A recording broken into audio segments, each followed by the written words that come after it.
Hello बच्चों, कैसे हैं आप लोग। आई थिंक आप लोग बहुत अच्छे होंगे और मैं तुम सब पे बहुत प्राउड फील करता हूं कि मैं इतने अच्छे बच्चों को पढ़ा रहा हूं जो रेगुलर पढ़ाई कर रहे हैं, रेगुलर वीडियोस लेक्चर को देखते हैं, उनको नोट करते हैं, बिल्कुल बाकायदा नोट्स बना रहे हैं, क्वेश्चन प्रैक्टिस कर रहे हैं। हाँ, मुझे पता है मैं तुम्हें बहुत ज़्यादा क्वेश्चन दे रहा हूँ। लास्ट में मैंने 80 समथिंग क्वेश्चन दे दिए तुम्हें, बहुत हर चैप्टर के शायद में 40-45 क्वेश्चन मिल रहे हैं। कोई बात नहीं बच्चों, आप मेहनत करो, मुझे पता है।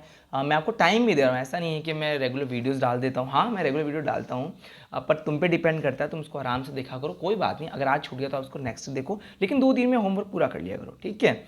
चलो हम बात करने वाले हैं इलेक्ट्रोकेमिस्ट्री पार्ट 3 की। एक बात और बता देता हूँ, अगर कोई क्वेश्चन का नंबर इधर उधर हो जाता है तो टेंशन लेने की बात नहीं है। आप बिल्कुल कंटिन्यूस अपने नंबर से चलो। अगर मेरा यहाँ क्वेश्चन नंबर 1 है और इसके बाद 3 आ गया तो आप उसको 2 ही डालो। समझ में आ गई बात। क्योंकि प्रिंट में क्या होता है कि मुझे क्वेश्चंस को हटाना पड़ता है। कोई ऐसा क्वेश्चन होता है जो इंपॉर्टेंट नहीं है, बहुत नॉर्मल सा क्वेश्चन, तो हटाना पड़ता है। पहला सवाल आपके लिए है, क्या आप जिंक के इलेक्ट्रोकेमिस्ट्री की बात करें, एक बात सभी लोग सुन लेना, ऑक्सीकरण को मैं ऑक्सीडेशन बोलूंगा, अपचयन को मैं रिडक्शन बोलूंगा, ठीक है। पहला सवाल है, क्या आप एक जिंक के पात्र में कॉपर सल्फेट का सॉल्यूशन रख सकते हो। तो ध्यान रखना, ऐसा हम नहीं कर सकते, क्योंकि आप भी जानते हो जब आपने डेली सेल बनाया था तो उसके अंदर होता क्या है, ये जिंक इधर आता है, कॉपर बाहर चला जाता है। तो बताओ जिंक यहाँ पे क्या बन जाएगा, ZnSO4 बन जाएगा। समझ में आ गई बात। देखो यहाँ नीचे कर रखा है, देखो ये Zn क्या बना, ZnSO4। यहाँ Zn क्या है, 0 में, यहाँ कितना है 2+ में। तो Zn किस में कन्वर्ट हो रहा है, Zn2+ में हो रहा है। और कॉपर देखो, ये कॉपर कित कहाँ है 2+ में, और कॉपर किस में हो रहा है, कॉपर में। यहाँ क्या हो रहा है, ऑक्सीडेशन और रिडक्शन। ऐसा करने से क्या होता है कि अगर तुम ये काम जिंक में कॉपर सल्फेट सॉल्यूशन डाल दिया तो कॉपर अलग हो जाता है। देखो कॉपर क्या हो गया, अलग हो गया। और ये टीन के डब्बे में क्या कर देता है, छेद कर देता है। समझ में आगे बात। जिंक में क्या कर देता है, जिंक का जो भी तुमने पात्र ले रखा है, कंपार्टमेंट ले रखा है, उसमें क्या कर देता है, पोर्स बना देता है। ठीक है, समझ गए सभी लोग यहाँ तक, ठीक है। चलो इंग्लिश मीडियम वाले भी आंसर कर लें आराम से। देखो मैंने यहाँ पे थोड़ा डिटेल से बता दिया है आपको। देखो यहाँ पे होता है क्या है, डेनियल सेल में आपने पढ़ा होगा, Zn से क्या बनता है, Zn2+ बनता है, और कॉपर 2+ से क्या बनता है, कॉपर बनता है। तो बताओ ये जो वैल्यू दे रखी है, इसमें क्या कर रखा है इसने यहाँ पर Zn2+ से Zn का वैल्यू दे रखा है, वो कितना होता है 0.76। तो बताओ Zn से Zn2+ का वैल्यू क्या होगा, इसको मैं उल्टा कर दूंगा तो ये क्या हो जाएगा, -0.76। और इसका वैल्यू तो यही दे रखा है, देखो कॉपर 2+ से कॉपर, कॉपर 2+ कॉपर कितना है, -0.34। यहाँ से सेल का ई नोट निकालते हैं, ठीक है। ई नोट निकालना, ई नोट सेल क्या होता है बताओ मुझे, ई कैथोड माइनस ई एनोड। समझ में आ गई बात। अब बताओ ई कैथोड का वैल्यू कितना दे रखा है, ये दे रखा है 0.34, माइनस लगाएंगे। अब बताओ मैं यहाँ पे 0.76 लिखूंगा या -0.76 लिखूंगा। बिल्कुल, एनोड पे क्या होता है, Zn से Zn2+ होता है, और यहाँ क्या होता है, कॉपर 2+ से कॉपर होता है। समझ में आ गई बात। तो यहाँ तो वैल्यू किसकी दे रखी है, देखो यहाँ तुम्हें वैल्यू दे रखी है Zn2+ से Zn की, तो वैल्यू को पलट दोगे तो ये आ जाएगा, माइनस माइनस क्या हो जाएगा, प्लस, और यहाँ वैल्यू कितना देगा 1.10। ठीक है, एक समझाने के लिए ऐसे समझाएगा। आप इंग्लिश मीडियम वाले बच्चे भी अगर इसको पूरे को याद नहीं करेंगे, कोई दिक्कत वाली बात नहीं है, आप मत करना, समझाने के लिए आज से हैं। तो देखो होता है क्या, the check whether the reaction will take place or not, we have to find out EMF of this cell. तो सेल का EMF क्या निकल के आया, +1.10। तो ई नोट सेल क्या निकला, is positive, so the reaction will take place, hence we can not store copper sulphate. इसका मतलब ई नोट पॉजिटिव में आ गया, इसका मतलब रिएक्शन हो रही है। तो बताओ अगर वो कंपार्टमेंट रिएक्शन कर रहा है तो उसको उस चीज़ को रखना पसंद करोगे, नहीं यार। एक बात बताओ, तुम मार्केट से घी खरीद के लेके आए, मान लो, ठीक है, तुमने उसको ऐसे पात्र में, ऐसे कंपार्टमेंट रख दिया जहाँ पे घी ऑटोमेटिक खत्म हो गया। उस कंपार्टमेंट के एलिमेंट ने क्या किया, घी को सोख लिया। तो तुम घी को उसमें रखोगे क्या, नहीं रखोगे ना, क्योंकि वो रिएक्शन कर रहा है। तो यहाँ पे ई नोट सेल के मान आने का मतलब क्या है, यहाँ पर रिएक्शन हो रही है। तो इसका मतलब जहाँ रिएक्शन होती है वहाँ पे वो काम हम नहीं कर पाएंगे। मान लो स्टील की ग्लास है ना, उसमें तुमने पानी डाला। मान लो ऐसा होता है कि स्टील की ग्लास में पानी रिएक्शन करता, रिएक्शन करने का मतलब इसके आयन इसमें आते, इसके आयन इसमें आते। तो क्या आप स्टील के ग्लास में पानी पीते, कभी नहीं पीते, क्योंकि रिएक्शन कर रहा है। समझ में आ गई बात। हम अब क्यों पीते, क्योंकि रिएक्शन नहीं करते हैं, ठीक है। तो ई नोट सेल के मान आने का मतलब ये हो गया रिएक्शन कर रहा है, तो मुझे रिएक्शन नहीं करने वाला चाहिए होता है, ठीक है। समझ में आ गई बात। आप लिख सकते हो यहाँ पर भी हिंदी मीडियम वाले, ई नोट सेल का मान पॉजिटिव में आता है, इसलिए हम लोग कॉपर सल्फेट को इस जिंक पॉट में स्टोर नहीं कर सकते, क्योंकि वहाँ ऑक्सीडेशन रिएक्शन होती है। समझ में आ गई बात। चलो जी, बहुत बढ़िया, आगे चलें। चलो अगला क्वेश्चन है, आपको टेबल में ये करके बताना है, आपको टेबल से ये बताना है। देखो एक इलेक्ट्रोकेमिकल सीरीज होती है ना, बड़ी सी टेबल होती है जो लिथियम से स्टार्ट होती है है ना। इसमें ये पता चलता है कि किसका ऑक्सीडेशन हो रहा है, किसका रिडक्शन हो रहा है। तो जब भी मुझे टाइम मिला या एक वीडियो में आपको इलेक्ट्रोकेमिकल चीज़ का बना के बता दूंगा कैसे क्या है, उस चीज़ को याद करना पड़ता है, उसकी ट्रिक भी बता दूंगा, ठीक है। लेकिन इस वीडियो में जितना भी आएगा आपको उतना तो याद रखना पड़ेगा एक बार, फिर जब मैं टेबल पढ़ा दूंगा कोई वीडियो में तो उसको आप याद कर लेना। समझ में आ गई बात? चलो जी हम आगे बढ़ते हैं। देखो मैं यहाँ क्या बात कर रहा था, मैं ये बात कर रहा था, ये बोल रहा है, देखो सवाल क्या पूछा मुझसे, सवाल ये पूछा, एक बार सवाल दिखा देता हूँ मैं, फिर हम बात करते हैं आगे। सवाल में ये पूछा है मुझसे कि यार आयरन ऑक्साइड को मुझे सुटेबल कंडीशन में एक अनुकूल परिस्थिति में ऑक्सीकृत करवाना है। क्या मतलब हुआ कि मुझे Fe2+ को ऑक्सीडेशन करवाना है। क्या करवाना है? ऑक्सीडेशन। मतलब Fe2+ किस में कन्वर्ट हो जाएगा बोलो? Fe3+ में। इसका मतलब मुझे क्या करना है? एक इलेक्ट्रॉन बाहर निकालना है। तो कुल मिला के इस पूरे क्वेश्चन का लॉजिक ये है, मुझे आयरन 2+ को आयरन 3+ में कन्वर्ट करने के लिए इलेक्ट्रॉन को बाहर निकालना है। इसका मतलब आयरन का मुझे ऑक्सीडेशन करवाना है, ऑक्सीकरण करवाना है। अब तुम एक खुद दिमाग लगाओ, आयरन का ऑक्सीकरण करेगा कौन? थोड़ा सोचो। बिल्कुल वो लोग करेंगे जो लोग ये करने में सक्षम होंगे, मतलब जो आयरन में से इलेक्ट्रॉन को बाहर निकाल दें। अब इलेक्ट्रॉन बाहर निकाल क्या करेंगे? खुद ले लेंगे। तो अब खुद दिमाग लगाओ, अगर इलेक्ट्रॉन बाहर निकाल के खुद ले रहे हैं मतलब इसका तो क्या, आयरन का क्या कर रहे हैं? ऑक्सीडेशन। खुद क्या क्या करेंगे? रिडक्शन। क्या कहलाएंगे? Oxidising agent. समझ में आ गई बात? तो ये लोग कौन होते हैं? ऐसे लोगों को तलाश करना है हमको जो आयरन 2+ को किस में कन्वर्ट कर दे? आयरन 3+ में। ये कौन होते हैं? ये लोग होते हैं। ये लोग क्या करते हैं? आयरन में से इलेक्ट्रॉन निकाल लेते हैं और इस इलेक्ट्रॉन को ये खुद ले लेते हैं। तो देखो दूसरों का तो क्या कर रहे हैं? ऑक्सीडेशन। खुद का क्या कर रहे हैं? रिडक्शन। और जो दूसरे का ऑक्सीडेशन करता है क्या कहलाता है? ऑक्सीडाइजिंग एजेंट, ऑक्सीकारक कहलाता है। तो इसका मतलब ऑक्सीकारक क्या काम करता है बताओ मुझे? दूसरों का तो ऑक्सीडेशन, खुद का रिडक्शन। समझ में आ गई बात? ये लोग कैसे होते हैं बताओ मुझे? ऑक्सीकारक प्रवृत्ति के। और भी लोग होते हैं जैसे F2Cl2Br2। ये 6 एग्जाम्पल याद रखना, ये और ये 3, ठीक है। ये क्या करते हैं? खुद बहुत बड़े ऑक्सीकारक होते हैं, स्ट्रॉन्ग ऑक्सीडाइजिंग एजेंट्स होते हैं। चलो जी बढ़े आगे। तो इंग्लिश मीडियम वालों के लिए मैंने यहाँ पे एग्जाम्पल के रूप में इन लोगों को लिख रखा है। आप इतनी बड़ी वैल्यू सब याद मत करना, ठीक है। आप सीधा ये आंसर लिख लेना। समझ में आ गई बात? चलो जी आपको करना है क्या? बस केवल ये वाला डेफिनेशन ये लिखना है और उसके बाद ये सीधा एग्जाम्पल। 6 एग्जाम्पल उतार देना इंग्लिश मीडियम वालों को भी। क्या कहने का मतलब मैं वापस समझा देता हूँ एक बार सभी को, सुनो ध्यान से। मैंने यहाँ पे काम लिया ऑक्सीकारक क्या होते हैं। क्या बात कर रहे हैं हम? ऑक्सीकारक की, ऑक्सीडाइजिंग एजेंट की। ये क्या करते हैं? दूसरों का, देखो एक बात होता है कि LIC एजेंट होता है। LIC एजेंट क्या करता है? खुद क्या LIC करेगा? दूसरे क्या करेगा? दूसरे का करेगा। तो एजेंट क्या करते हैं? दूसरे का करते हैं। तो ऑक्सीकारक ऑक्सीडाइजिंग एजेंट मतलब दूसरे का तो ऑक्सीकरण और खुद का अपचयन। और ऐसे कौन कौन होते हैं बताया ऊपर? NO4- H2O2 F2Cl2Br2। समझ में आ गई बात? I2 को मत कर लेना, ठीक है। क्वेश्चन नंबर 3 क्या बोला? किसी विलयन की चालकता तदनुसार क्यों घट जाती है? तो इसका बहुत ही सिंपल सा एक आंसर है। क्या आंसर है? तो देखो यहाँ पे आंसर तुम पढ़ते चलो, मैं तुम्हें समझा देता हूँ। आंसर क्या है? मान लो मेरे पास में कोई कंपार्टमेंट में उसमें 1 लीटर वाटर भरा हुआ है, तो इसका एरिया इतना है, इसमें 10 आयन है। कितने आयन है इसके अंदर? 10 आयन मान लेते हैं, ठीक है। 5 पॉजिटिव है और 5 ही कितने हैं? नेगेटिव। तो इन आयन, तो इस कंपार्टमेंट को यहां तक क्या लगता है कि मेरे पास खूब सारे आयन है कितने टोटल? 10 है। लेकिन तुमने इसमें पानी डाल दिया, पानी यहां तक भर दिया। अब बताओ ये आयन यहीं रहेंगे? दूर दूर चले जाएंगे? दूर दूर चले जाएंगे। कितने आयन है? 5 और 5 ही एनायन है। समझ में आ गई बात? एक बात तो कंपार्टमेंट है तो उतने ही, लेकिन कंपार्टमेंट क्या लगेगा? ये आयन कम हो गए है कितने? 10। क्योंकि यहाँ पे सब क्या थे? पास पास थे, तो उसको ज़्यादा फीलिंग हो रही थी। यहाँ पे सब कहाँ चले गए? दूर दूर। से क्या लगेगा? यार कम हो गए, है उतने ही, लेकिन पानी डालने से आयन कहाँ चले जाते हैं? बहुत ज़्यादा दूर दूर चले जाते हैं, इसलिए कंडक्टिविटी कम हो जाती है। समझ में आ गई बात? चलो आगे बढ़ते हैं। क्वेश्चन नंबर 4 आपको नहीं करना है, आप केवल लिख के इसको रट्टा मार सकते हो, ठीक है। तो आप इसको लिख के याद कर लेना। क्वेश्चन नंबर 5 इसको भी याद करने वाला सवाल है। पढ़ो क्वेश्चन को। हाइड्रोजन को छोड़कर ईंधन सेलों में प्रयुक्त किए जा सकने वाले 2 अन्य पदार्थ सुझाएं। भैया आपको याद हो तो मैंने आपको एक फ्यूल सेल पढ़ाया था, ऐसा याद है? स्ट्रक्चर ऐसा करके पढ़ाया था, ठीक है। ऐसा करके यहाँ से O2 गैस आई थी, यहाँ से H2 गैस निकली थी, ठीक है ना। फ्यूल सेल की बात कर रहे हैं हम लोग। तो ध्यान रखना है यहाँ पे, आप हाइड्रोजन को छोड़कर ईंधन सेलों में प्रयुक्त किए जाने वाले 2 अन्य पदार्थ कौन से? मेथनॉल और मीथेन। याद करने वाला रट्टाफिकेशन क्वेश्चन याद करना है। आगे बात करते हैं, आगे की बात कर लेते हैं। देखो ये भी इस क्वेश्चन को आपको अभी याद नहीं करना है, ठीक है। और करना चाहो तो आप इसको याद कर लेना। चलो मैं समझा देता हूँ, ठीक है, क्या मतलब है?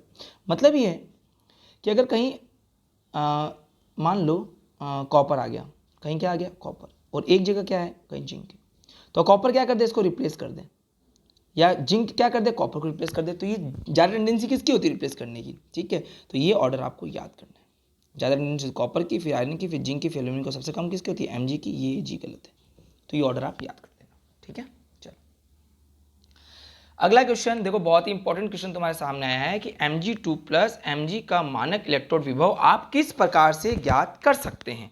देखो बहुत ही सिंपल आंसर है इसका।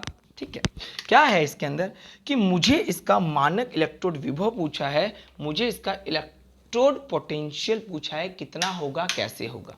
तो देखो मैं तुम्हें सिंपल तरीका बताता हूँ ऐसे क्वेश्चन को किया कैसे जाता है, क्योंकि सर यहाँ तो कोई वैल्यू ही नहीं, हम करेंगे कैसे। अरे कोई बात नहीं बेटा, इसकी वैल्यू नहीं है, कोई बात नहीं, पर मैं एक बात तो जानता हूँ कि एक कंपार्टमेंट में मैं Mg को ले लेता हूँ, Mg का इलेक्ट्रोड ले लेता हूँ, और यहाँ पर सॉल्यूशन किसका भर देता हूँ मैं, MgSO4 का, और दूसरे कंपार्टमेंट में मैं कौन सा ले लेता हूं, SHE। क्या होता है, स्टैंडर्ड हाइड्रोजन इलेक्ट्रोड, जिसका E सेल कितना होता है बेटा, 0 होता है।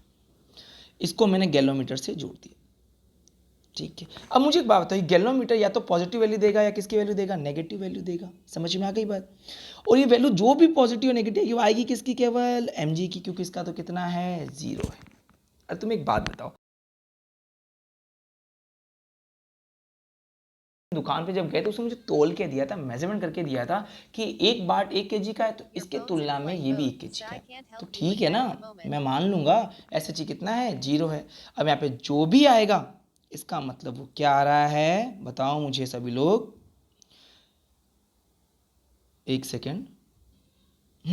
चलो हम कहाँ थे, तो हम करेंगे क्या, हम एक सेल बनाएंगे। कैसा सेल बनाएंगे जी, हम एक ऐसा सेल बनाएंगे जिसके अंदर एक कंपार्टमेंट में मैं भर दूंगा MgSO4 को, और एक Mg का इलेक्ट्रोड ले लूँगा, उसे गैलोमीटर से जोड़ूंगा, और यहाँ पर SHE का ले लूँगा। ठीक है, और इसको मैं यहाँ से ये कंबाइन कर दूंगा। ठीक है, तो मैंने क्या किया, यहाँ पे MgSO4 का सोल्यूशन भर दिया है। समझ में आ गई बात। तो मुझे एक बात बताओ होगा क्या, देखो ये रहा, मैंने वो सेल बना दिया है।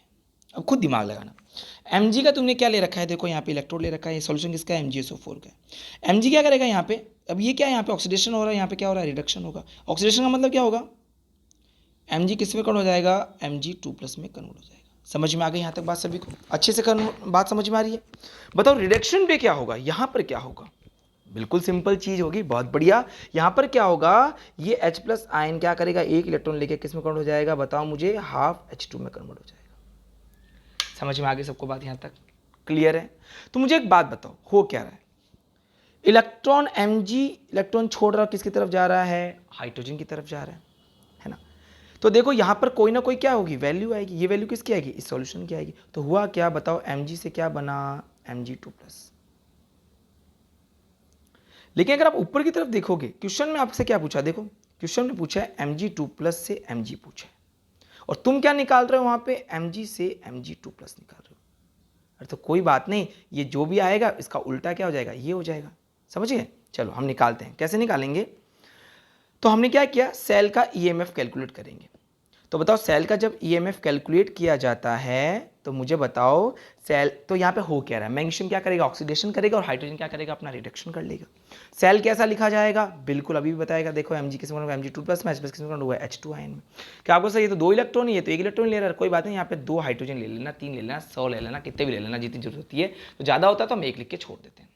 समझ में आ गई यहाँ तक बात, क्या सबको यहाँ तक बात क्लियर है, बिल्कुल कोई डाउट नहीं है ना किसी को, चलो बहुत बढ़िया। ठीक है, चलो अब हम आगे बात कर लेते हैं,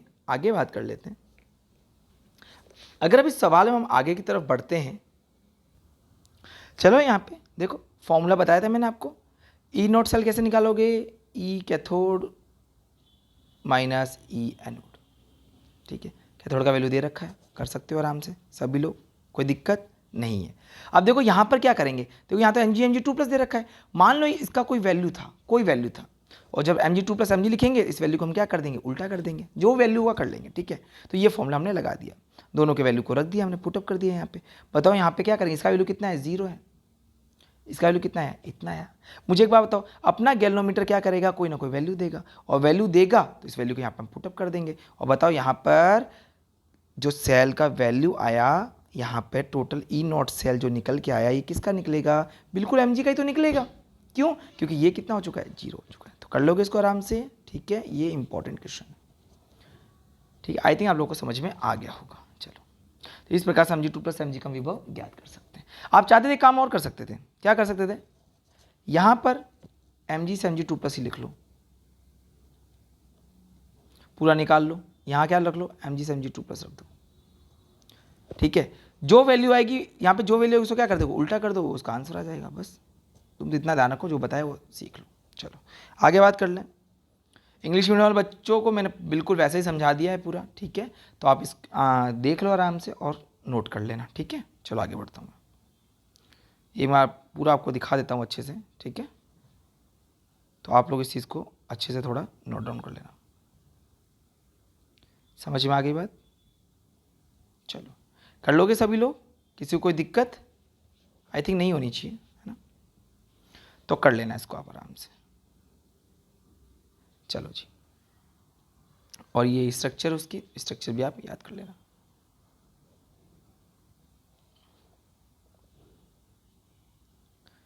चलो, calculate the potential of hydrogen electrode in contact with a solution whose pH is 10। pH 10 के विलयन के संपर्क वाले हाइड्रोजन इलेक्ट्रोड के विभव का परिकलन कीजिए। मतलब pH बराबर 10 दे रखा है, ठीक है। उसके लिए आपको इलेक्ट्रोड विभव बोल रहा है, आपको इलेक्ट्रोड पोटेंशियल निकालने के लिए बोला। कैसे निकालोगे? तो देखो सिंपल सा है, बिल्कुल सिंपल सा है। क्या कर रखा है? देखो हमने pH ले रखा है 10 ले रखा है, ठीक है। pH का वैल्यू कितना होता है? -log H+ होता है। समझ में आ गई बात? तो क्या मैं बताओ यहाँ पर, क्या मैं ये लिख कर सकता हूँ कि H+ को दे लिया हूँ? समझ में आ गई बात? लो की बेस क्या होता है? 10 ले रखा है इसने, ठीक है। कितना हो गया? 10 की पावर माइनस pH, ठीक है। और यहाँ पर H, तो यहाँ पे बताओ मुझे pH का वैल्यू कितना दे रखा है? बताओ मुझे। 10 दे रखा है। क्या निकल के आ गया? 10 की पावर -10। समझ में आ गई बात सभी को? ठीक है। चलो आगे बात कर लेते हैं। अब हाइड्रोजन इलेक्ट्रोड के लिए बताओ क्या होता है? H+ इलेक्ट्रॉन लेता है और किस में कन्वर्ट करता है? H2 में कन्वर्ट होता है। सब बात जानते हो आराम से, ठीक है। चलो बहुत बढ़िया। अब आप सभी को याद हो तो मैंने नर्स इक्वेशन सिखा रखी है सबको। क्या होती है? मुझे जब भी किसी का ई सेल निकालना होता है, फॉर्मूला क्या होता है? ई नॉट सेल, है ना। ई नॉट सेल करके हम करते क्या इसके अंदर? बताओ मुझे। माइनस, देखो पूरा फॉर्मूला लिख देता हूँ। ई नॉट सेल का नर्स इक्वेशन का फॉर्मूला क्या होता है? ई सेल बराबर E naught cell minus 0.059 upon n log product upon reactant. अब तुम लोग सर यहाँ तो प्लस दे रखा है, अरे प्लस दे रखा था, थोड़ा दिमाग लगा दो। नीचे क्या दे दिया? प्रोडक्ट। ऊपर क्या दे दिया? यहाँ पे रिएक्टेंट दे दिया। ऊपर क्या होना चाहिए? प्रोडक्ट। नीचे क्या होना? रिएक्टेंट। इसने वैल्यू को क्या कर दिया? बदल दिया। बदलेगा तो साइन भी क्या हो जाएगा? चेंज हो जाएगा। समझ में आ गई बात? तो यहाँ पर साइन को भी क्या कर दिया? इसने चेंज कर दिया। समझ में आ गई बात सभी को? क्या कर रहे हैं हम लोग? ठीक है। चलो जी, साइन चेंज हो गया, अच्छी बात है, हो जाने दो। तो अब एक बात बताओ, यहाँ पे प्रोडक्ट रिएक्टेंट में अब ऊपर क्या आ गया? रिएक्टेंट। नीचे क्या आ गया? प्रोडक्ट। ध्यान रखना, प्रोडक्ट को काउंट नहीं करते, केवल आयंस को काउंट करते हैं। ये आयंस नहीं तो इसको काउंट नहीं करेंगे। चाहे इसको आप लिखना भी मत, ठीक है, नहीं लिखेंगे इसको, क्योंकि इसका वैल्यू कितना मानते हैं हम? 1 मानते हैं हमेशा। केवल आयंस के वैल्यू को हम कैलकुलेट करते हैं, ठीक है। तो बताओ यहाँ पर क्या बच जाएगा? देखो ये आ गया। बताओ, आप जानते हो इसका वैल्यू कितना होता है SHE का? बताओ। ये तो पता है ना, 0 होता है। लास्ट टाइम ही हमें तो याद है ये, इसलिए 0.059 होता है। कितने इलेक्ट्रॉन का चेंज हो रहा है? H+ से H, यहाँ तक 1 इलेक्ट्रॉन का चेंज हो रहा है। 1 हो गया लॉग। ऊपर क्या है? H+ का वैल्यू कितना? 10 की पावर माइनस। ऊपर निकाला ही था हमने। समझ में आ गई बात? देखो ये निकाला था, देखो ये रहा, ये रहा, ठीक है। चलो आगे बात करते हैं।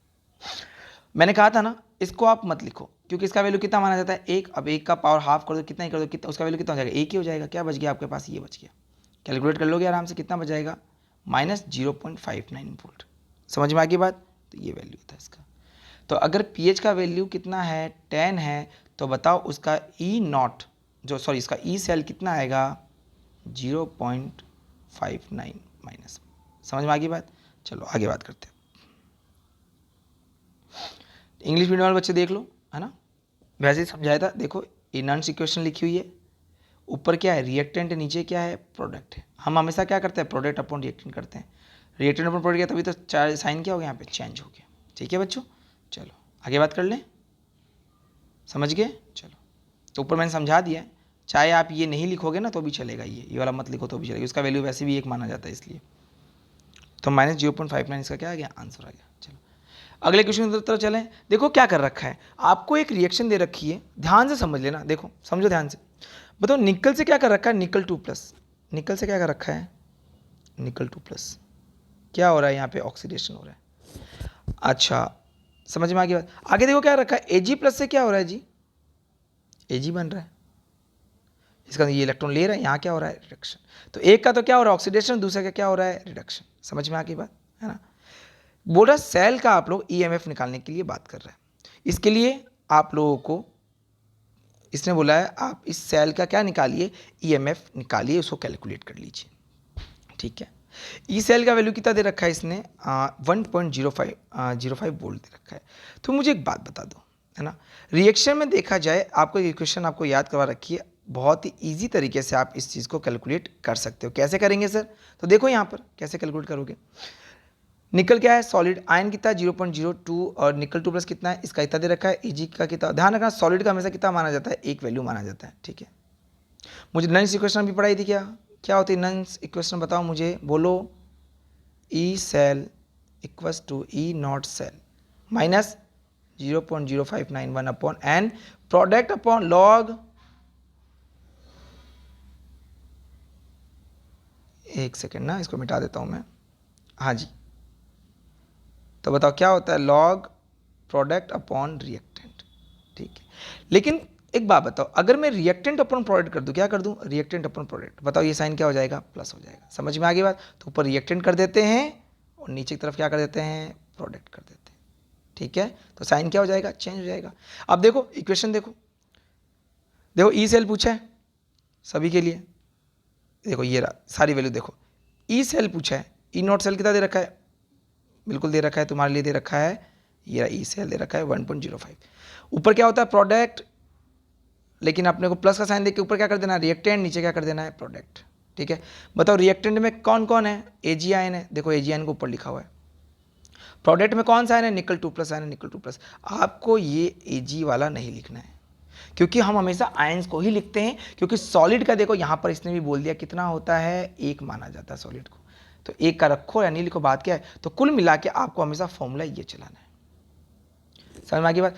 लेकिन बताओ अगर यहाँ माइनस होता तो क्या करते, अगर यहाँ माइनस होता तो क्या करते, E naught cell minus 0.591 n log, ऊपर क्या चला जाता, निकल 2+, नीचे क्या आ जाता, Ag+। समझ, अगर माइनस होता, लेकिन प्लस कर दिया तो ये ऊपर चला गया और ये कहाँ गया, नीचे। आई थिंक समझ में आ गया, कैलकुलेट कर लोगे आराम से, कोई दिक्कत नहीं है ना। अब देखो यहाँ पे स्क्वायर क्यों लगाया, समझ लो इसको भी, क्योंकि यहाँ पे Ag कितने, 2 है, ठीक है। कितनी Ag यहाँ पे, देखो 2 Ag, समझ में आ गई बात, इसलिए स्क्वायर लगा दिया यहाँ पे, देखो ये रहा, ये स्क्वायर लगा दिया, ठीक है। तो आप इसको कैलकुलेट कर लेना, मैं कैलकुलेशन एक बार आपको पूरी शो कर देता हूँ, इस बार कैलकुलेट कर लेना, समझ आ गई बात। चलो कर लोगे क्या सभी लोग, ठीक है। चलो आगे बात करते हैं। तो आंसर सभी लोग निकाल लेना, मैंने आप समझा दिया, इंग्लिश मीडियम वाले इसको देख लो, और इसका आंसर मैंने नीचे दे दिया है ना। ध्यान रखना ये कैलकुलेट करना है ना, आप लोगों को मैंने लॉग सिखा रखे हैं पहले। यहाँ पे क्या आ जाएगा, log 4 हो जाएगा, देखो लॉग, इसको मैं क्या लिख सकता हूँ, इसको देखो log 4 प्लस log 10 की पावर 4, 4 कहाँ जाएगा, आगे आ जाएगा, ठीक है। log 10 का वैल्यू कितना था, 1 होता है, log 4 का वैल्यू तुम जानते हो, तुम्हें निकालना सीखा। log 2 के वैल्यू को डबल कर दो, log 4 का वैल्यू आ जाएगा, उसमें इस 4 को क्या कर देना, जोड़ देना, ये निकल के आ जाएगा, ठीक है। कर लेना इसको, ये आ जाएगा, तो ये आंसर निकल जाएगा। चलो आगे बात करते हैं क्वेश्चन नंबर 4 की। क्वेश्चन नंबर 4 क्या दे रखा है, ध्यान से समझो। एक रिएक्शन दे रखी है, Fe3+ से 2I- बना रहा है, Fe2+ बना रहा है I2 से, हैज़ ई नॉट सेल दे रखा है 0.236 volt at 298 kelvin. Calculate the standard Gibbs energy and the equilibrium constant. देखो जी आपसे यहाँ पे पूछा है डेल्टा G नॉट, स्टैंडर्ड की बात कर रहा है, क्या होता है, -NFe सेल। समझ में आ गई बात, ये आपको ई नॉट सेल होता है, समझ में आ गई बात। स्टैंडर्ड की बात कर रहा तो ये काम में ले लेंगे। इक्विलिब्रियम कांस्टेंट पूछा है, उसका भी मैंने आपको फॉर्मूला बता रखा, डेल्टा जी को -2.303 याद है, माइनस करके फिर उसमें NRT था, है ना, लॉग प्रोडक्ट अपॉन रिएक्टेंट। मैं बताऊँ आगे चल के कैसे निकालना है, तो क्वेश्चन पढ़ लो आराम से, समझ लो, फिर हम आगे बात करते हैं। ध्यान रखना इस क्वेश्चन को, ठीक है। तो हम सबसे पहले क्या करेंगे, हमें ये पता करना है कि इसमें पहले कितने इलेक्ट्रॉन का चेंज आ रहा है, तो इलेक्ट्रॉन का चेंज तो तुम निकाल दोगे, है ना भाई। अब तो तुम्हें पता चल गया ना Fe3+ किस में कन्वर्ट हो रहा है, Fe2+ में कितने इलेक्ट्रॉन ले रहा है, 2 है तो 2 इलेक्ट्रॉन ले रहा है, ठीक है। तो कितने इलेक्ट्रॉन का चेंज हो गया, 2 इलेक्ट्रॉन का। डेल्टा जी निकाल लोगे, कैसे निकालोगे, -NF E0 सेल। एन का वैल्यू, एन का मतलब क्या, इलेक्ट्रॉन का चेंजेस, कितने इलेक्ट्रॉन का चेंजेस है, 2 का। एफ का वैल्यू कितना था, 6500। बताओ यहाँ पर सभी लोग क्या आपको E0 सेल ऊपर दे रखा है क्या, देखो मैं सभी को दिखा लेता हूँ, E0 सेल ये दे रखा है, देखो ये दे रखा है E0 सेल। समझ में आ गई बात सभी को, चलो बहुत बढ़िया। चलो E0 सेल दे दिया आपको, कर लोगे आराम से, क्या वैल्यू निकाल दे, डेल्टा G0 का वैल्यू निकल गया, निकल गया। देखो डेल्टा G0 का फॉर्मूला क्या होता है, देखो ये फॉर्मूला ये भी होता है, डेल्टा G0 होता है -2.303 RT log Kc, ठीक है। तो बताओ यहाँ क्या, यहाँ से आपको क्या पूछा, इक्विलिब्रियम कांस्टेंट पूछा है, देखो Kc का वैल्यू पूछा है, क्या आप ये कर दोगे। अब एक बात बताओ, सिंपल सी बात होगी, अब तो आपने डेल्टा G का वैल्यू निकाल रखा है, देखो ये रहा, ये रहा 2.303 है ये। आर का क्या होता है, गैस कांस्टेंट होता है, समझ में आ गई बात, ठीक है। कितना है यहाँ पे 8.314, ठीक है, इतना होता है ये गैस कांस्टेंट, जूल में होता है, ठीक है। अब देखो उसको किस में काउंट कर रखा है, किलो जूल में। अब एक बात ध्यान रखना, गैस कांस्टेंट का वैल्यू काफ़ी होता है, आपने पढ़े कैलोरी में पढ़ा होगा, जूल में भी पढ़ा होगा। जूल में क्यों लिया, क्योंकि ये ऊपर वैल्यू किस में है, जूल में, तो किस में करोगे, जूल में। जूल में करोगे किस क्या करोगे, आर वैल्यू क्या रखोगे, 8.314 रखोगे, और ये किलो में करोगे किसका कर दोगे, 10⁻³ का मल्टीप्लाई कर दोगे। समझ में आ गई बात। तो क्या आंसर आ गया यहाँ पे, यहाँ पे आ गया log Kc = 7.983। आपको टेबल आपको दी होगी, आपको एंटी लॉग का वैल्यू दे रखा होगा, ठीक है, कोई टेंशन मत लेना, बिल्कुल एंटी लॉग का वैल्यू देगा। तो बताओ मैं यहाँ से लॉग से क्या निकाल लूँगा, इसका एंटी लॉग निकाल लूँगा। तो लॉग उधर भेजोगे तो क्या किस में जाएगा, एंटी लॉग में, और क्या वैल्यू आ जाएगा, इतना, ठीक है। तो ये एंटी लॉग निकाले, आपको वहाँ एंटी लॉग की वैल्यू दे रखी होगी, ठीक है, समझ गए। चलो आगे की बात करते हैं। इंग्लिश मीडियम देख लो, सिंपल सा क्वेश्चन है, देखो पहले आर में पहले इलेक्ट्रॉन निकालोगे, क्यों निकालोगे, क्योंकि यहाँ पे डेल्टा जी का फॉर्मूला रखेंगे। डेल्टा जी निकाल लोगे, यहाँ से क्या कैलकुलेट कर लोगे, देखो ये रहा फॉर्मूला, कर लोगे कि यहाँ से Kc का वैल्यू निकाल दिया, ठीक है, ये रहा। आर का वैल्यू क्या रखोगे, 8.314, ठीक है। चलो फिर एंटी लॉग से आंसर निकाल लेना, आगे बात करते हैं। देखो क्या बोल रहा है, सजेस्ट अ वे और determining the infinite dilution m molar conductivity दे रखी है HCl minus infinite dilution molar conductivity NaCl की, और तुमसे पूछा जल की ये आप इनफाइनाइट डाइल्यूशन मोलर कंडक्टिविटी कैसे निकालोगे। देखो जी बहुत ही सिंपल है, आपको ज़्यादा कुछ सोचना नहीं है कि सर हमें क्यों नहीं सोचना है। अरे बेटा देखो करना है क्या है, देखो कुछ नहीं करना, मुझे वाटर बनाना है और दोनों को रिएक्शन कराओ ना यार। क्या आएगा, NaCl + HCl, सॉरी, अगर मुझे रिएक्शन करवानी है, वाटर बनाना है, तो देखो मैं करूँगा क्या, मैं काम करता हूँ, यहाँ पर मैं लेता हूँ HCl, ठीक है, और HCl प्लस लेता हूँ मैं यहाँ पर NaOH, और जैसे रिएक्शन हो जाएगी तो बताओ क्या बन जाएगा, NaCl, और क्या बन जाएगा, H2। अब तो खुद दिमाग लगाओ यार, H2 को बनाने के लिए मुझे HCl और NaOH को तो जोड़ना पड़ेगा। क्या यहाँ पे NaCl का कोई पार्टिसिपेट कर रहा है क्या, नहीं, NaCl कोई मतलब नहीं है, तो मुझे NaCl को इसमें से क्या कर देना पड़ेगा, लेस करना पड़ेगा। अरे एक बात बताओ मेरे बच्चों, अगर तुम इसमें से NaCl को लेस कर दोगे तभी तो क्या बचेगा, H+ और OH-। वापस सुन लो ध्यान से, तुम्हें क्या बोला है, ये डिटरमाइन करना है तुम्हें कि HCl में से NaCl को घटा दो तो क्या मिल जाता है, H2 मिल जाता है। तो मुझे पता है, ये ले भैया HCl में जब मैं NaOH को जोड़ता हूँ तो क्या मिलता है मुझे बताओ, NaCl + H2। तो कुल मिला के अगर मैं NaCl को हटा दूँ तो मुझे क्या मिल जाएगा, H2 मिल जाएगा। ये मैं कैसे कर सकता हूँ, तो बहुत ही सिंपल तरीका है। तुम्हें किसका पूछा है बताओ मुझे, MH2O का पूछा है। तो क्या करोगे बताओ, यहाँ पे हम करेंगे इनफाइनाइट M, ये किसका M लेंगे बताओ, यहाँ पर पहले HCl का, प्लस इसमें किसको जोड़ेंगे हम लोग, NaOH को, लेकिन किसको लेस कर देंगे हम, NaCl को। किसको लेस कर देंगे यहाँ पे हम, NaCl को हम यहाँ पे लेस कर देंगे, ठीक है, समझ गए सभी लोग। तो यहाँ पे हम किसको लेस करेंगे, NaCl को, समझ गए ना। अरे बेटा समझ गए होंगे अब तो, ठीक है, कि Na और Cl को हटाओगे तभी तो क्या मिलेगा, वाटर मिलेगा। तो क्या करना है, HCl और NaOH को जोड़ दो और NaCl को घटा दो, तो कुल मिला के देखो वही तो इक्वेशन आ गई जो हमने बनाई है अभी, ठीक है। चलो देख लो, यहाँ पे यही कर रखा है मैंने, ये आपको दे रखा है, यही मैंने आपको अभी सिखाया था, ये रहा, देख लो। देखो अगर मैं इसको हटा दूं यहाँ से एक पल के लिए, तो देखो क्या यही तो इक्वेशन अपने को दी हुई थी, देखो ये, समझ गए सभी लोग, ठीक है। चलो क्वेश्चन नंबर 6 देखो। देखो क्वेश्चन देखे डर मत जाना कि सर कैसे करेंगे, क्या करेंगे, कुछ बहुत आसान आसान न्यूमेरिकल्स आते हैं। हाँ सर आपको तो लग रहा है, हमें नहीं लगते। क्वेश्चन दे रहा है मोलर कंडक्टिविटी दे रखा है 0.025 मोल पर लीटर, मैथनोइक एसिड का दे रखी है यहाँ पे 46.1 siemens centimetre square mole inverse दे रखा है। ठीक है, मोलर कंडक्टिविटी दे रखी है। Calculate degree of dissociation, alpha का वैल्यू पूछा है, फॉर्मूला याद करना पड़ेगा आपको, डिसोसिएशन कांस्टेंट पूछा है। ठीक है, देखो मैथनोइक अम्ल एसिड की चालकता दे रखी है इतनी है ना, और इसका आपको पूछा है अल्फा पूछा है। क्या पूछा है इसका आपको? अल्फा पूछा है, और इसका आपको के पूछा है। कैसे निकालते हैं देखो मैं बताता हूँ सिंपल तरीके से, समझो ध्यान से। सबसे पहले तुम्हें क्या करना है ना, देखो तुम्हें यहाँ पर देखो H प्लस का, देखो इन्फिनिट डाइल्यूशन पे तुम्हें H प्लस दे रखा है और तुम्हें HCO माइनस का वैल्यू दे रखा है। इससे मैं क्या निकाल सकता हूँ? इन्फिनिट डाइल्यूशन पे मोलर कंडक्टिविटी किसकी निकाल सकता हूँ मैं? HCOH की निकाल सकता हूँ। किसकी निकाल सकता हूँ यहाँ पे मैं? HCOH की निकाल सकता हूँ। लो भैया निकाल दिया। किसकी? HCOH की। अब तो HCOH कैसे बनेगा? H प्लस और HCO माइनस के मिलने से बनेगा। H प्लस का वैल्यू कितना दे रखा है? 349। इसका वैल्यू कितना दे रखा है? ये नेगेटिव यहाँ डॉट लगा हुआ है। इसका वैल्यू कितना दे रखा है? 54.6 समथिंग। दोनों क्या कर दूंगा? जोड़ दूंगा। जोड़ते बोला क्या निकल गई? मोलर कंडक्टिविटी निकल गई। समझ में आ गई बात? सभी को समझ में आ गई बात? ये क्या निकली है? इन्फिनिट डाइल्यूशन पे निकली है। लेकिन बताओ आपको मोलर कंडक्टिविटी का वैल्यू दे रखा है यहाँ पे, बताओ कितना दे रखा है? ऊपर देखो ये दे रखा है, ये रहा 46.1। और इन्फिनिट डाइल्यूशन में तुमने कितने निकाल लिए? ध्यान रखना ये ऐसा लिखा हुआ, एक तो ऐसा लिखा हुआ मिलेगा, एक ऐसे लिखा हुआ मिलेगा। ये क्या है? इन्फिनिट डाइल्यूशन में अनंत अनुता पर मोलर चालकता है, और ये क्या है? केवल मोलर चालकता किसी भी सांद्रता पे। ठीक है, चलो अब हम क्या करेंगे, यहां से फॉर्मूला लगाएंगे। क्या निकालना है मेरे को? अल्फा निकालना है। ये अल्फा, अल्फा का फॉर्मूला क्या होता है? C अपॉन ये।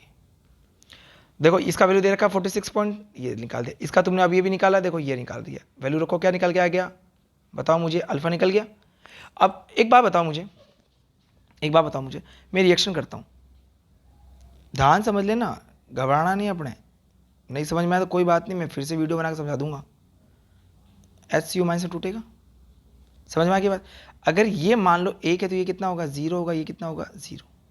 अगर बताओ ये मान लो अल्फा है, ये अल्फा है, तो बताओ ये कितना हो जाएगा? बताओ मुझे, 1 माइनस अल्फा। किसने किसी कंसंट्रेशन पे दे रखा है? ये कंसंट्रेशन पे दे रखा है। समझ में आ गई सबको यहाँ तक बात? ठीक है, कन्फर्म है यहाँ तक? तो बताओ मुझे यहाँ पे, अगर मैं यहाँ बात करूँ तो हम क्या करेंगे? के निकालेंगे। के कैसे निकालते हो? प्रोडक्ट की कंसंट्रेशन कितनी है बताओ? Ca नीचे कितना है बताओ? C1 minus alpha. ठीक है, चलो चेंज कर लेता हूँ। क्या C से C कट गया? क्या यहाँ पे क्या बच गया बताओ? C alpha square. नीचे क्या बन गया? 1 माइनस अल्फा। ठीक है, चलो क्या आप C का वैल्यू जानते हो क्या? कि सर हम तो नहीं जानते, कहाँ से लेके आए? अरे देखो C का वैल्यू ये रहा, ये देखो ये दे रखा है।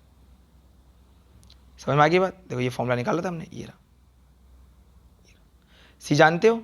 अल्फा निकाला था, जस्ट निकाला था, ये देखो ये ऊपर निकाल रखा है। देखो ये अल्फा 1 माइनस से घटा दो, ये आ गया। आंसर निकाल लोगे? समझ में आ गई बात? तो पहले तो ये निकाल लेना, ठीक है, और इसके अंदर ये दे रखा है, इसको निकालना अपने को। ठीक है, तो आई थिंक आप यहां तक चीजें समझ में आ गई होगी। आगे बढ़े हम लोग, सभी लोग। चलो जी, बहुत बढ़िया, कर लोगे, कोई दिक्कत नहीं है। तो इस आंसर को कैलकुलेट करना और मुझे कमेंट बॉक्स में इसका आंसर देना। ठीक है, चलो तो देखो ये निकाला गया। इंग्लिश मीडियम वाले इसका आंसर पूरा ऊपर से कॉपी कर लें, क्योंकि ये पूरा नहीं दे रखा है मैंने ऊपर ही समझा दिया, पूरा आंसर कर लेना। ठीक है, चलो क्वेश्चन नंबर 7 क्या बोल रहा है? Cr2O72 माइनस से 40H प्लस 6 इलेक्ट्रॉन लिया, 2 Cr3 प्लस में कन्वर्ट हो गया। बोल रहा है 1 mole of Cr2O72 minus coulomb needed, कितना इलेक्ट्रिसिटी चाहिए होगी इसको इसमें कन्वर्ट होने के लिए? तो देखो आप कुछ नहीं करना है, अपने को तो NF पता होना चाहिए। फैराडे मुझे पता है n मतलब नंबर ऑफ इलेक्ट्रॉन का चेंज कितना है। यहाँ कितना है बताओ मुझे? इसके ऑक्सीजन स्टेट निकालो, कितना होता है? 2x। एक ऑक्सीजन पे 7 होता है, 2 पे -2 पे कितना हो जाएगा? -14 इक्वल टू -2। कितना हो जाएगा? 2x -14 उधर भेज दो, कितना हो जाएगा? 12 हो जाएगा। x निकालो, कितना हो जाएगा? 6। अरे ऑक्सीडेशन स्टेट निकालिए, देखो कितना माना इसको? 2x -14 equal to -2। 2x equal to कितना आ गया? 14। तो बताओ मुझे यहाँ पे x किसको कितना आ जाएगा? +6। कितने इलेक्ट्रॉन का चेंज आ गया? 6 का। तो हम क्या कर देंगे? हम सिंपल सा, मुझे पता है इलेक्ट्रिसिटी निकालने का फॉर्मूला ये रहा 6F। क्या होता है फॉर्मूला, NF होता है। भाई कितने इलेक्ट्रॉन है और कितनी उसके अंदर फेराड है, वो मल्टीप्लाई करके ये आंसर आ गया। मैंने कहा ना, तो वो दिखने में कितना बड़ा लगा, डरा रहा है, डरना नहीं है, कहा ना बहुत सिंपल सिंपल सा कर लोगे, तो ये तो बहुत आसान सा है। चलो भाई इंग्लिश मीडियम वाले भी कर लेना, सिर्फ क्या करना है, NF करना है, एन का वैल्यू निकालना सिखा दिया, ठीक है। चलो कर लोगे सभी लोग। तो 6 mole of electron are needed, ठीक है। 6 कहाँ से निकाला, समझ में आ गई बात। इलेक्ट्रॉन का चेंज करना है, देखो यहाँ पे एक का कितना चेंज आ रहा है बताओ मुझे, +3 का, दूसरे का कितना चेंज आ रहा है, +3 का, कितने आ गए टोटल, 6 आ गए, ठीक है। चलो कर लोगे, यहाँ एक का निकाला था हमने +6, समझ में आ गई बात, तो कर लेना इसको आराम से। Write the chemistry of recharging the lead storage battery highlighting all the material what are involve during recharge. Charging द्वारा प्रयुक्त पदार्थों का उल्लेख कीजिए, लेड संचार सेल की चार्जिंग क्रियाविधि का वर्णन कीजिए रासायनिक विज्ञान की सहायता से। देखो भैया इसको तुम उतार लो, वीडियो देख लेना, वीडियो में बड़े अच्छे समझाया था, याद है, पीवी से भी PbSO4, PbO2 से भी PbSO4, याद आ रहा है कुछ। तो चार्ज या डिस्चार्ज होने की दोनों रिएक्शन बताई थी मैंने। तो चार्जिंग में क्या होता है और डिस्चार्जिंग में क्या होता है। तो ये यहाँ पे किसकी बात कर रहा है, देख लो, ये यहाँ बात कर रहा है चार्जिंग की। तो जो भी डिस्चार्जिंग का होता है उसका उल्टा कौन होता है, चार्जिंग होता है। तो तुम इसको देख लेना, है ना, बाकायदा मैंने इसको पढ़ा रखा है, तो मेरे वीडियो देख सकते हो, इंग्लिश मीडियम वाले देख लो भाई। और रिएक्शन होगी, जो भी डिस्चार्जिंग होगा उसका उल्टा कौन सा होता है, चार्जिंग का, ठीक है। कर लोगे आराम से, कोई दिक्कत नहीं है। ये चार्जिंग का दे रखा है, हिंदी मीडियम वाले से चार्जिंग का दे रखा है, देखो बेटा। अब इसको पूरा उल्टा कर दो, सबको उल्टा कर दो, क्या हो जाएगा, सॉरी चार्जिंग का दे रखा है ना, तो इसको उल्टा कर दो आप, ठीक है। कर लोगे, आराम से कर लेना। चलो तो ये कर लेना आप आराम से, कोई दिक्कत वाली बात नहीं है। एक बात ध्यान रखना, यहाँ पर थोड़ा सा आई थिंक प्रॉब्लम ये है, ये चार्जिंग की बात कर रहा है, तो देखो यहाँ पर ये जो रिएक्शन लिख दी गई वो डिस्चार्जिंग की लिख दी गई है, तुम इसको उल्टा कर देना, ठीक है। इस पूरी रिएक्शन को उल्टा कर देना, ठीक है बेटा, समझ गए सभी लोग। ये देखो ऊपर दे रखी है ना, ये रही, ठीक है। चलो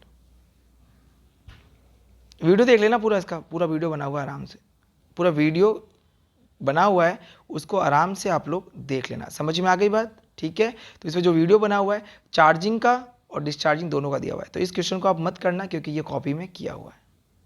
समझ में आ गई सबको बात यहाँ तक। चलो आगे बात करते हैं। आगे पूछा हुआ है अपचायक क्षमता किसकी ज़्यादा होगी, क्रम पूछा है, तो ध्यान रखना।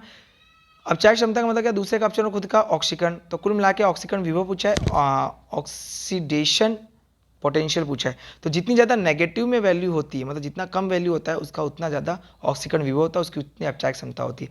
तो बताओ यहाँ पे सबसे ज़्यादा किसकी हो जाएगी, इसकी हो जाएगी Mg की, ठीक है। फिर किसकी हो जाएगी, क्रोमियम की, कर लोगे। और आखिरी में किसकी हो जाएगी यहाँ पे, K+ की, ठीक है। समझ गए सभी लोग। चलो आगे बात करते हैं। तो देखो इसके वैल्यू को आप सीधा याद कर लेना, ठीक है ना। जितनी ज़्यादा नेगेटिव वैल्यू होगी ना उसकी अपचायक क्षमता उतनी ज़्यादा होगी, और ऑक्सीकरण क्षमता इसका क्या हो जाएगा, इसका उल्टा हो जाएगा, ठीक है। कुल मिला के ऑक्सीकरण विभव वालों का मान क्या हो रहा है, ऑक्सीकरण विभव वालों का मान,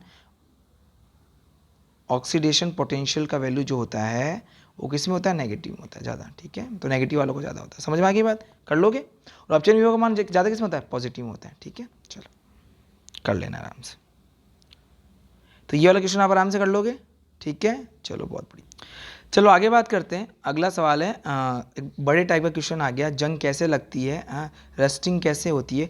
देखो ये तो मैंने आपको बहुत अच्छे से प्यार से समझा रखा है ना, पूरा एक वीडियो बना हुआ है इसके ऊपर, है ना, याद है। आयरन की रोड को हमने क्या माना था, याद करो, एनोड माना था, ठीक है। यहाँ पे क्या बना था, देखो याद करो, ऑक्सीजन थी, एनवायरमेंट की ऑक्सीजन थी, इलेक्ट्रॉन, याद है। यहाँ पे H2O था, इसको हमने क्या माना था, कैथोड वाला पार्ट माना था, ठीक है। तो रस्टिंग वाला बात की थी, देखो यहाँ पे लिखा हुआ है। तो हमने यहाँ पे एनोड और कैथोड की बात की थी, ये पूरे वीडियो में अच्छे से समझाया गया है, तो आप इसको अच्छे से देख लेना वहाँ से। इस क्वेश्चन को आप अच्छे से नोट करना, कैसे किया हुआ है कर लेना, कॉपी में आपने बाकायदा इसका बना रखा होगा, जिसने कर रखा होगा कोई बात नहीं, सिर्फ इसको पढ़ के छोड़ देना, ठीक है। पर इसको एक बार आप नोट जरूर करना, ठीक है। चलो जी एक बार कर लेना कोशिश, वीडियो देख लेना, पूरा वीडियो बना हुआ है इसके ऊपर, देखो कैसे क्या रिएक्शन हो रही है सब बता रखा है मैंने, तो मैं वापस एक्सप्लेन नहीं कर रहा हूँ। भाई होता है कि H2CO2 मिलती है, H2CO3 बनाती है, H+ देती है। H+ क्या करता है, इलेक्ट्रॉन क्या करता है, लेता है और किस में कन्वर्ट हो जाता है, याद करो, H2 गैस में कन्वर्ट होता है, ठीक है। तो देखो ये सब कुछ मैंने पढ़ा रखा है, तो मैं यहाँ पे नहीं बता रहा हूँ, ठीक है। तो आप वीडियो में देख लेना आराम से, आपको मिल जाएगा। दिखा देता हूँ मैं सभी को। ये फॉर्मूला याद रखना, रस्टिंग का फॉर्मूला ये होता है, ठीक है, Fe2O3.xs2 पूछा गया एग्जाम में ये भी सवाल। चलो इंडिविजुअल देख लो, कर लोगे, कोई दिक्कत नहीं है, ठीक है। तो यहाँ तक आपको कोई दिक्कत नहीं होनी चाहिए। चलो आगे बात करते हैं।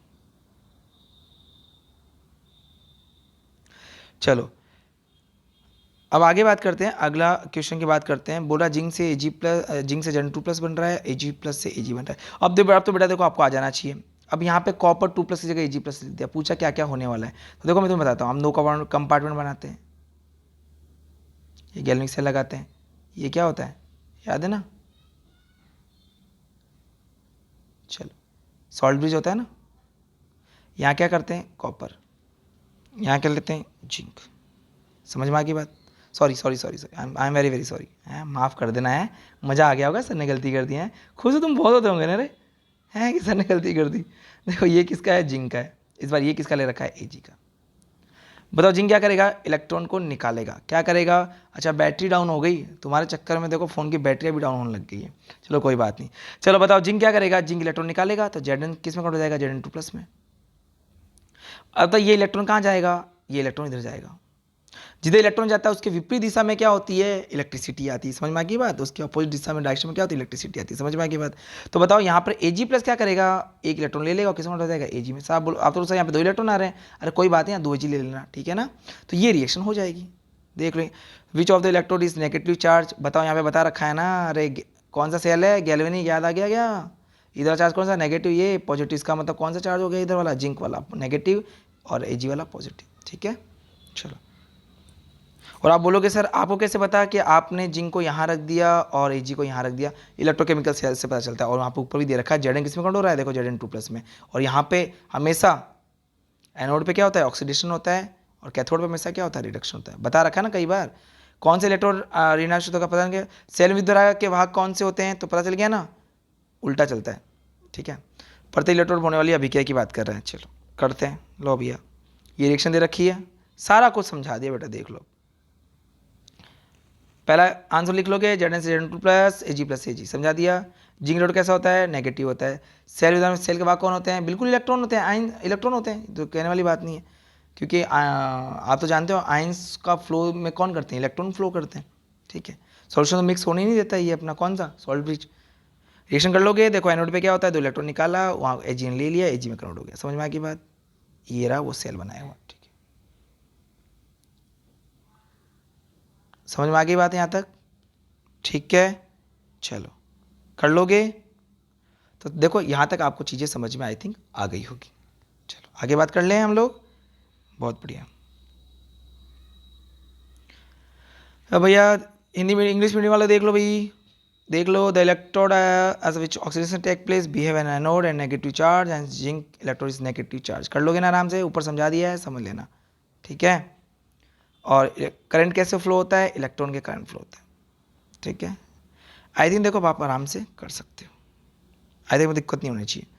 The reaction on which electrode R S follows, Zn से Zn2+, 2 इलेक्ट्रॉन निकल रहा है, कैथोड Ag+ इलेक्ट्रॉन ले रहा है, ठीक है। कर लोगे यहाँ तक। यहाँ क्या ले रखा है, जिंक, इधर से ये इलेक्ट्रॉन छोड़ता है, इधर जाता है, और जिधर इलेक्ट्रॉन जाता है उसके अपोजिट चार्ज में क्या जाती है, इलेक्ट्रिसिटी प्रोवाइड होती है।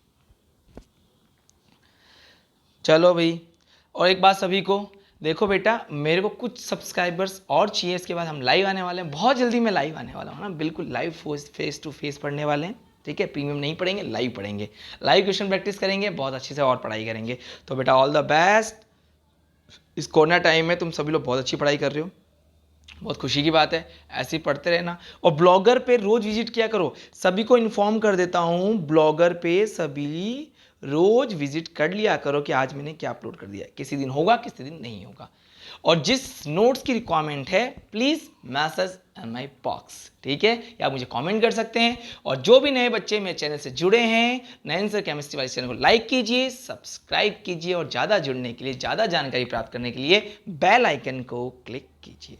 समझ में आ गई बात, ठीक है। तो ये कार्य आप सभी को रेगुलर करना है। एक बात और मैं सभी बच्चों को बता देता हूं, हम अगला जो हम ये ऑर्गेनिक, ध्यान रखना ऑर्गेनिक हम स्टार्ट करेंगे बड़े अच्छे तरीके से, लेकिन अब तक हमने नेम रिएक्शन और रिएजेंट के 2 टॉपिक कवर कर लिए हैं। तो सभी लोग रिएजेंट के टॉपिक्स कवर कर लेना, याद कर लेना, फिर मैं ऑर्गेनिक बिल्कुल अच्छे तरीके से बिल्कुल 10 चैप्टर से स्टार्ट करूंगा, बिल्कुल नए तरीके से। समझ में आ गई बात? अब हमारा जो नया नेक्स्ट चैप्टर होगा वो शायद केमिकल काइनेटिक्स हो सकता है। मैं बात करूंगा उसके क्वेश्चन की, बात करूंगा उसके आंसर्स की। Okay, all the best.